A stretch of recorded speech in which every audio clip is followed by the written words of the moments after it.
Hello दोस्तों, आप सभी का मेरे यूट्यूब चैनल में स्वागत है। दोस्तों मैं लाया हूँ आज एक प्रैक्टिस पेपर। दोस्तों इसमें मिक्स प्रश्न हैं। हर प्रश्न को एक बार जरूर देखें दोस्तों, वीडियो को पूरा देखें दोस्तों। शुरू करते हैं आज के प्रश्न। पहला प्रश्न, वैदिक गणित का सबसे महत्वपूर्ण अंग है। वैदिक गणित का सबसे महत्वपूर्ण अंग है शतपथ ब्राह्मण, अथर्ववेद, सुलभ सूत्र, छंदोग्य उपनिषद। तो दोस्तों वैदिक गणित का सबसे महत्वपूर्ण अंग माना जाता है सुलभ सूत्र। ऑप्शन सी सही है दोस्तों।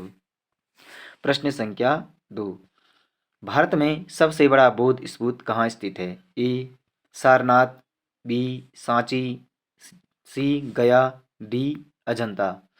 तो दोस्तों सबसे बड़ा बौद्ध स्तूप कहाँ स्थित है? इसका आंसर है दोस्तों ऑप्शन बी सांची में। प्रश्न संख्या 3, प्रयाग प्रशस्ति अभिलेख का लेखक हरिसेन किस शासक का दरबारी कवि था। ए समुद्रगुप्त का, बी अशोक का, सी कनिष्क का, डी चंद्रगुप्त द्वितीय का। तो प्रयाग प्रशस्ति अभिलेख का लेखक हरिसेन किस शासक का दरबारी कवि था? तो ये समुद्रगुप्त का दरबारी कवि था। ऑप्शन ए सही है दोस्तों। प्रश्न संख्या 4, मुख्यतः किसके प्रयास से सती प्रथा का उन्मूलन हुआ। ए ब्रिटिश, बी राजा राम मोहन राय, सी धर्म प्रचारक और डी महर्षि कार्वे। तो दोस्तों मुख्यतः किसके प्रयास से सती प्रथा का उन्मूलन हुआ था? ये राजा राम मोहन राय के प्रयासों से हुआ था दोस्तों। ऑप्शन बी सही है। प्रश्न संख्या 5, गुलामगिरी का लेखक कौन था। ए अम्बेडकर, बी ज्योतिबा फुल्ले, महात्मा गांधी और पेरियार। तो दोस्तों गुलामगिरी के लेखक हैं ज्योतिबा फुल्ले। ऑप्शन बी सही है दोस्तों। प्रश्न संख्या 6, भारत में सिविल सेवा का सूत्रपात किसने किया था। ए लॉर्ड डलहौजी ने, लॉर्ड कर्जन ने, लॉर्ड वेलेस्ली और लॉर्ड कॉर्नवालिस ने। तो दोस्तों भारत में सिविल सेवा का सूत्रपात किया था लॉर्ड कॉर्नवालिस ने। ऑप्शन डी सही है दोस्तों। दोस्तों वीडियो को लाइक और चैनल को सब्सक्राइब भी करते जाइए साथ में। प्रश्न संख्या 7, निम्नलिखित में से कौन सा भारतीय संविधान की प्रारूप समिति के सदस्य नहीं थे।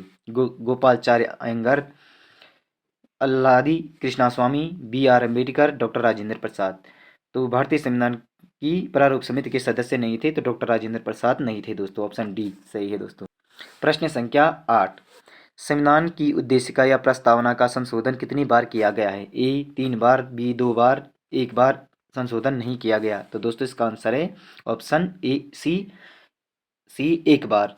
तो संविधान की उद्देशिका या प्रस्तावना में 1 बार संशोधन किया गया है दोस्तों अभी तक।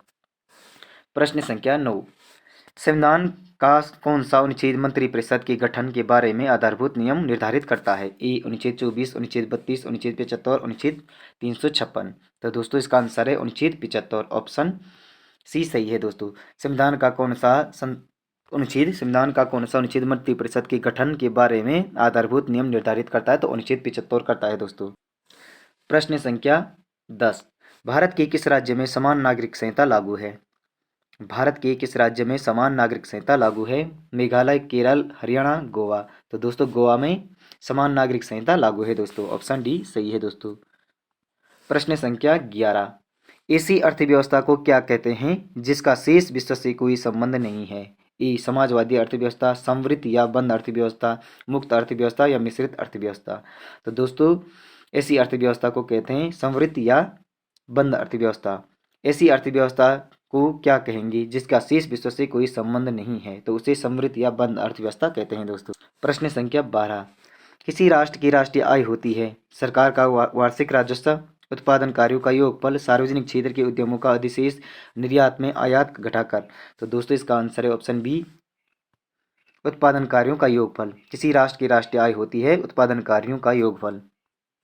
प्रश्न संख्या 13, एक देशांतर को पार करने में दो स्थानों की स्थानीय भी समय के बीच का अंतर क्या होता है? तो क्या होता है दोस्तों? 8 मिनट, 4 मिनट, 2 मिनट और 0 मिनट। तो दोस्तों इसका आंसर है 4 मिनट। एक देशांतर को पार करने में दो स्थानों की स्थानीय समय के बीच का क्या अंतर होता है? तो 4 मिनट अंतर होता है दोस्तों। प्रश्न संख्या 14, निम्नलिखित में से किस भूमध्य सागर का को लाइट हाउस कहा जाता है?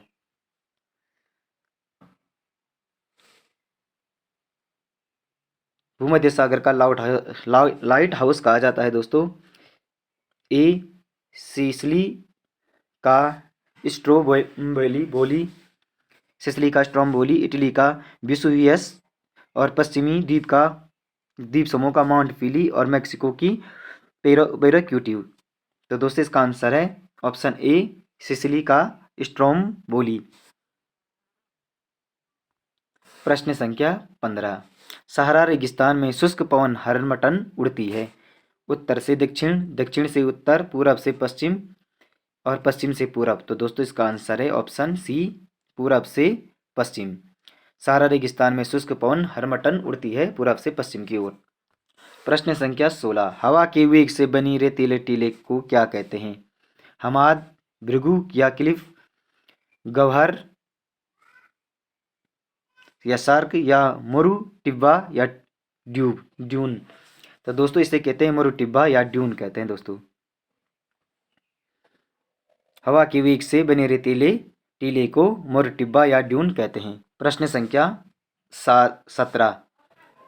यातायात सिग्नलों में लाल प्रकाश प्रयुक्त किया जाता है क्योंकि खून का रंग लाल होता है। बी, प्राणी लाल रंग पहचान सकते हैं। सी, लाल रंग सबसे कम प्रक्षेपित होता है। और डी, लाल रंग लाल खतरे का प्रतीक है। तो दोस्तों इसका आंसर है ऑप्शन सी, लाल रंग सबसे कम प्रक्षेपित होता है। यातायात सिग्नलों में लाल प्रकाश प्रयुक्त किया जाता है, लाल रंग सबसे कम प्रक्षेपित होता है इसलिए। प्रश्न संख्या 18। पानी में हवा का बुलबुला कैसे वैसे ही काम करेगा जैसे करता है? उत्तल दर्पण, उत्तल लेंस, अवतल दर्पण, अवतल लेंस। तो दोस्तों ये करता है अवतल लेंस के जैसा। ऑप्शन डी सही है दोस्तों। प्रश्न संख्या 19। मेमोरी का कौन सा बेंच सबसे बड़ा होता है? ए MB, बी TB, सी GB और डी KB। तो दोस्तों इसका आंसर है ऑप्शन बी, TB सबसे बड़ा होता है दोस्तों, बेंच सबसे बड़ा होता है। प्रश्न संख्या 20। पित्त किसके द्वारा पैदा होता है? यकृत, आमाशय, अग्न्याशय और ग्रहणी। तो दोस्तों पित्त यकृत में पैदा होता है दोस्तों, यकृत द्वारा पैदा किया जाता है। प्रश्न संख्या 21। झिलमिल ताल उत्तराखंड के किस जिले में स्थित है? चमोली, देहरादून, नैनीताल, चंपावत। तो दोस्तों चंपावत में झिलमिल ताल स्थित है। प्रश्न संख्या 22। राजाजी नेशनल पार्क की स्थापना हुई थी वर्ष 1983 में, वर्ष 1987 में, वर्ष 1990 में, वर्ष 1992 में। तो दोस्तों इसका आंसर है वर्ष 1983 में राजाजी नेशनल पार्क की स्थापना हुई। प्रश्न संख्या 23। मापतोल हेतु धूलिपाथा चलाने का श्रेय है कनकपाल को, अजयपाल को, जगतपाल को, इनमें से कोई नहीं। तो दोस्तों इसका आंसर है अजयपाल को। मापतोल हेतु धूलिपाथा चलाने का श्रेय अजयपाल को है। प्रश्न संख्या 24। उत्तराखंड राज्य विज्ञान एवं प्रौद्योगिकी परिषद का गठन कब हुआ था? वर्ष 1904 में, वर्ष 1905 में, वर्ष 1903 में, इनमें से कोई नहीं। तो इसका आंसर है दोस्तों वर्ष 1905 में हुआ था। उत्तराखंड राज्य में विज्ञान एवं प्रौद्योगिकी परिषद का गठन 2005 में हुआ था। प्रश्न संख्या 25। यशोधर मठपाल का नाम किस विधा से जुड़ा हुआ है? कहानी, चित्रकला, कविता, संगीत। तो यशोधर मठपाल का संबंध चित्रकला से जुड़ा है दोस्तों। प्रश्न संख्या 26। पूत कपूत तो क्यों धन संचय, पूत सपूत तो क्यों धन संचय पंक्ति में कौन सा अलंकार? छीकानुप्रास, लाटानुप्रास, वृत्तियानुप्रास, अत्यंतानुप्रास। तो दोस्तों इसका आंसर है ऑप्शन बी, लाटानुप्रास है दोस्तों। पूत कपूत तो क्या धन संचय, पूत सपूत तो क्या धन संचय में लाटानुप्रास है दोस्तों। प्रश्न संख्या 27। घर पर गंगा आना मुहावरे का अर्थ है मन में पवित्रता आना, अनकथ श्रम से काम सिद्ध होना, बिना श्रम के काम सिद्ध होना, मन चाह वस्तु मिलना। तो दोस्तों इसका आंसर है बिना श्रम के काम सिद्ध होना। घर पर गंगा आना मुहावरे का अर्थ है बिना श्रम के काम सिद्ध होना। प्रश्न संख्या 28। स्वागतम में कौन सी संधि है? यण संधि, गुण संधि, दीर्घ संधि, वृद्धि संधि। तो स्वागतम में यण संधि है दोस्तों, ऑप्शन ए सही है। प्रश्न संख्या 29। श्याम सुंदर में कौन सा समास है? कर्मधारय, तत्पुरुष, द्वंद्व, अव्ययीभाव। तो श्याम सुंदर में कर्मधारय समास है दोस्तों। प्रश्न संख्या 30। पराक्रम का विलोम शब्द है भीरुता, दुविधा, आलस, दुर्बलता। तो दोस्तों इसका आंसर है भीरुता। पराक्रम शब्द का विलोम है भीरुता। दोस्तों वीडियो अच्छी लगी वीडियो को लाइक, चैनल को सब्सक्राइब, कमेंट करिए दोस्तों। मिलते हैं अगली वीडियो में, धन्यवाद।